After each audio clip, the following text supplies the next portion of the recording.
and I stroked them with the hard round brush and made sure to put pen pressure on my shape dynamics so that the line weight varied from thin to thick to thin, thin to thick to thin.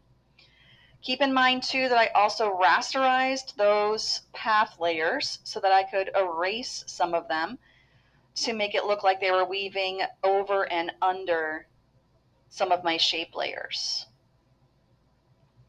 All right, once again, I'm going to show you now how to use brushes in your background. Remember that we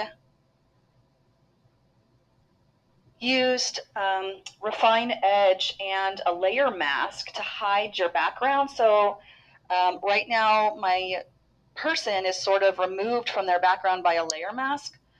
What I'm going to do is go in between my copies of the original photo and my layer mask and add a new layer in there. All right, so I added those layers, and that's how I got my fractal brush to appear behind the person, or my halftone brush to be behind the person. All right, so go back to your original photograph before you removed them, before you put your person or object on a layer mask. And from here, you're going to add a new layer. And if you want, you can, call it whatever you're going to put on there. So I'm going to do the halftone dots on there.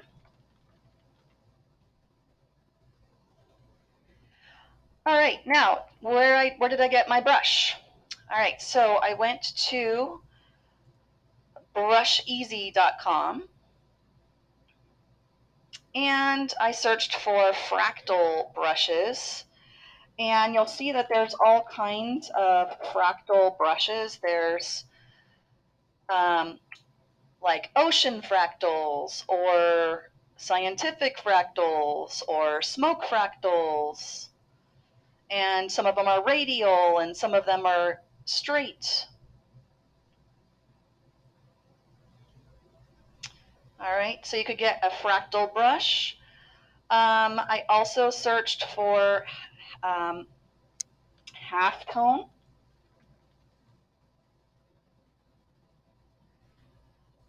Okay, and then there's lots of different halftone brushes you could get. So radial halftones, overlapping or hatching halftone dots, different color halftone dots.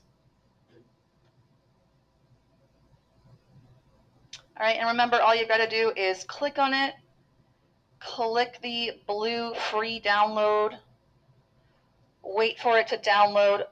You might get yours just download to the lower left-hand corner of your browser, and you'll just drag and drop that to your desktop. Mine actually pops up a save as box, so I can save it to my desktop.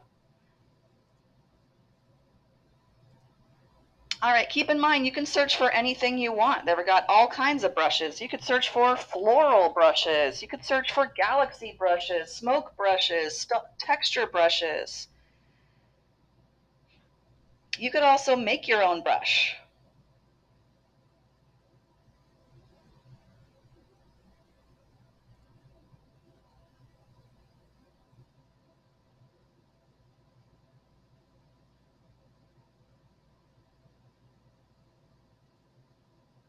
Check out the Mandela brush. Yeah.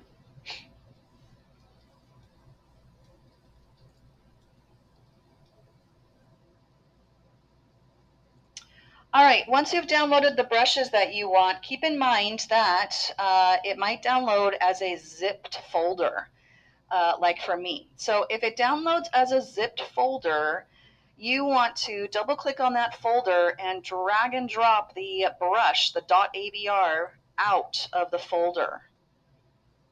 All right, there's the actual brush. I got it out of the folder. All right, where's my other one I got, my halftones? I'm going to drag and drop that out of the folder.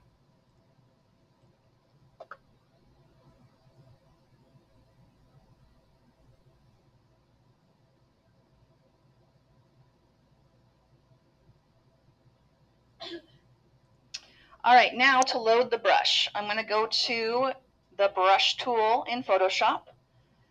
And I'm going to drop down my brush menu, the one that's second to the left. I'm going to go to the wheel on the right of that drop-down menu and choose Import Brushes.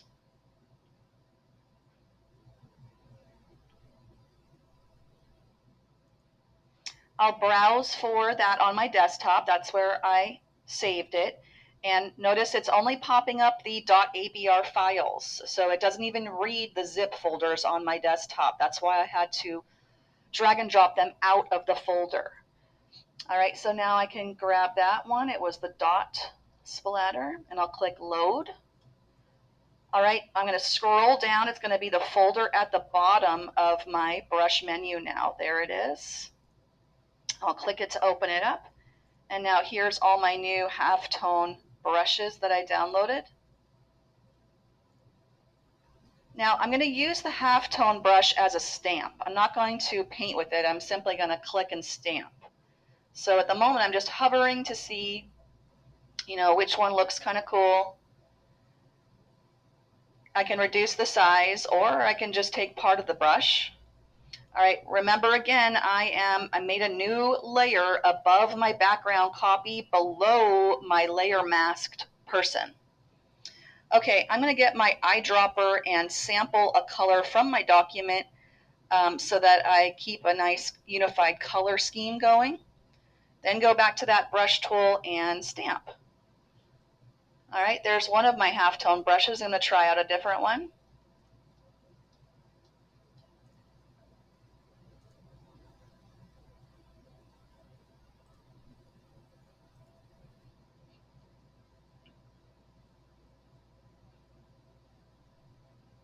All right, I'm going to sample some other colors in my document and try out some more brushes.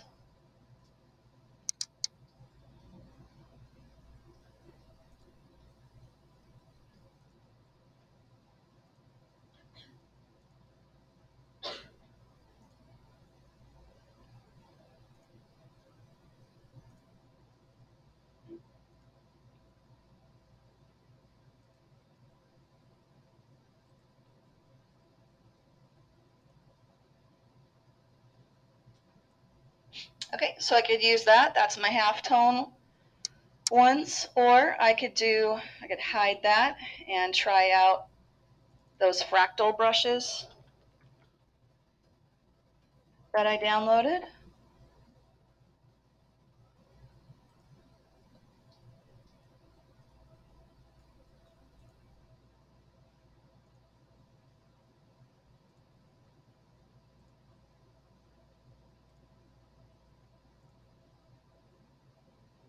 By the way, I've been stamping my brush at lower opacity just to kind of give it a hazy look.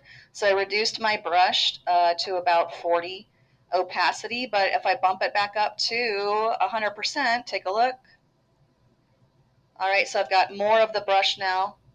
If I bump it up to 100%, especially with the fractal brush, since it already has different transparencies and opaque places. And once again, I'm going to use my eyedropper to sample colors in my document, keep it unified, and try out some of my different brushes.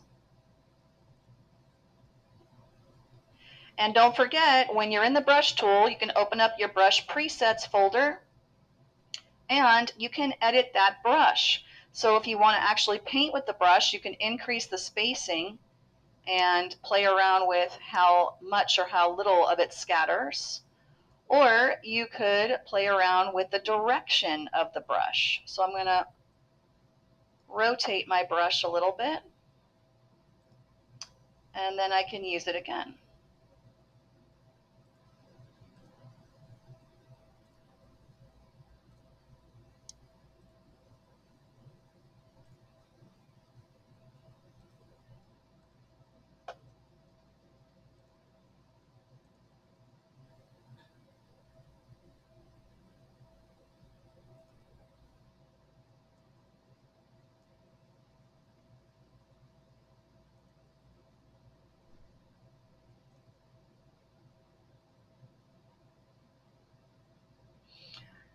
All right, maybe you want, though all those brushes are behind the person's head, maybe you want to play around with adding some that are in front of some of your shape layers.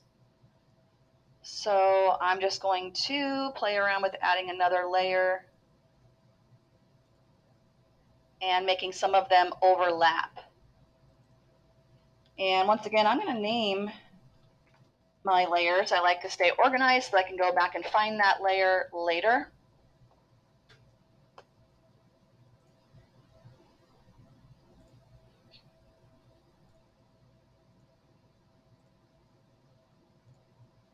All right, just going to add some more brushes maybe across the hand or across the face.